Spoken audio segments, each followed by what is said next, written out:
What's up guys, and welcome back to another episode of Career Mode. This is episode number 54. We're starting to do some stuff on the back of our draw with Southampton. Back-to-back slip-ups in the league at home to Liverpool and the Saints as well. But a big win in Paris means they're heading into a second leg of our Champions League quarter-final at the City Ground. We would know a clean sheet here in Nottingham puts us through to the semi-finals of the Champions League. You know, I'll be honest here, when the season started, I thought, yeah, semi-finals, that's definitely my target in the Champions League. Quarter-final minimum, but now I'm thinking, no doubt about it. If we go out here, 90 minutes to go against PSG, saying we've knocked out them and AC Milan as well. Sky's the limit, right? So, heading into the game, a little bit nervous, obviously. Didn't really know how to approach this game. You know, I don't know if you guys are the same as me. When you're doing like a two-legged affair in a European tie, when you've won the first leg, but narrowly, you didn't play especially well, and you could say you just about got away with it. The second leg's always a bit of an interesting one, like tactically, in terms of your mentality.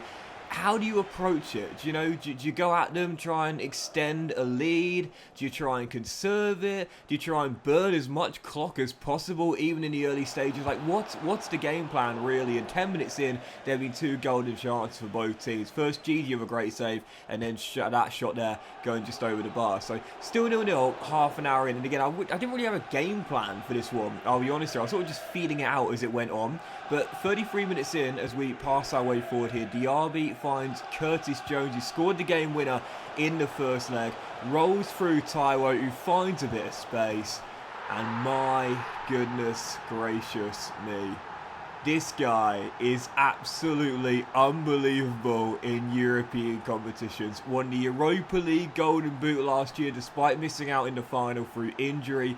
And he's the top scorer in the Champions League as well. Scored the opener in Paris and the opener in Nottingham. I did this guy a disservice at the start of the series, calling him Tap-In Taiwo. 9th in 10, he's showtime Taiwo, man. 1-0 Nottingham Forest, and we lead at a break. So second half begins, and for the first time we have a 2-goal lead in the tie. I was thinking, okay, alright, how do I play this now as the second half begins? Conserve, look for an even bigger lead. What do I do here? Well, PSG had the first chance the second half firing wide the post, and thankfully after that, they really eased off the pressure as we still led by a goal. I don't know whether they were gassed, ran out of energy. I'm not too sure what it was, but to be honest here, I was flying into tackles and just not giving them any kind of space whatsoever. I was loving these 50-50 duels here, man, seriously. I was saying before, I really hope that in future versions of FIFA, you know, crowd engagement is a lot more realistic, you know, because you can imagine the crowd noise there you'd see in real life if you saw 3 50-50 duels in a row. But even so, after that shot went wide, we held on for the win, and that would do it. Yeah, PSG ran out of steam. We managed to shut the door and lock it as well. Forest get that clean sheet and got the goal in the first leg, and we are through to the semi-finals of the Champions League, knocking out AC Milan in the last round, and now last year's beaten finalists and the favourites to win it. Absolutely buzzing. So, Forest in to the final four of the Champions League semi-finals. Our treble dreams remain alive. And in the semis of the Champions League, Nottingham Forest will be taking on Bayer Leverkusen.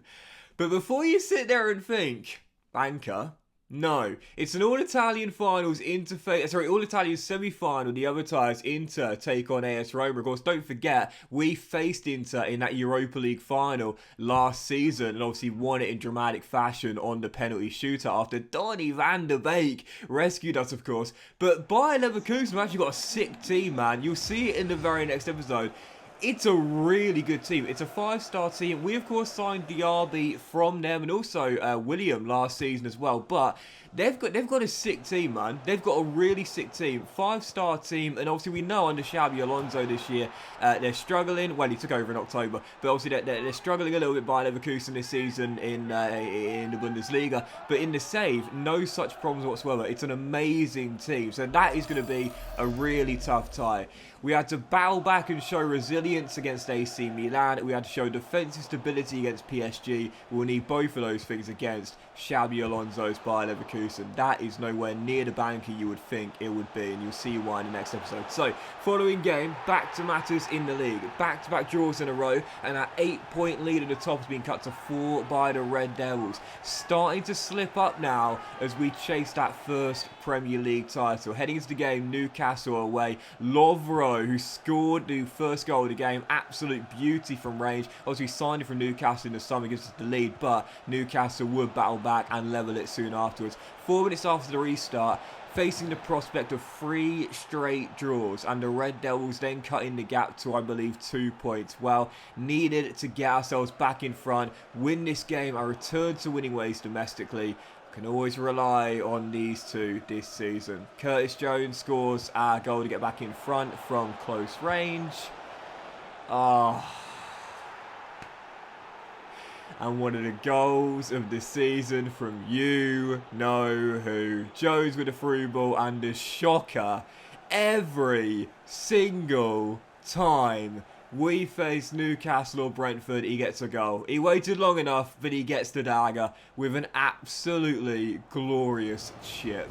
Ivan the Shocker Toney on course for back-to-back golden boots, wraps it up, and that would do it. Final score, Newcastle 1, Forest 3. Huge win there. I didn't play especially well, but I'll talk about this a lot. That's the sign of a champion, when they can win when they're not at their best. And thankfully, Guardiola did us a massive favour in the Manchester derby, thrashing the Red Devils at Old Trafford, which means 6 games to go. The gap remains at 4, but we now have a game in hand. Yep, the Red Devils bounce back away at the London Stadium against West Ham, but they do cut it to 4, so it goes back to 4, but we've got that game in hand. This would be it against Chelsea in midweek. So, thank you, Guardiola. Huge chance here to go 7 points clear out the top. Chelsea, Graham Potter side in a dress rehearsal for the FA Cup semi-final coming on the weekend. Our following game here, as we try and keep our treble dreams alive.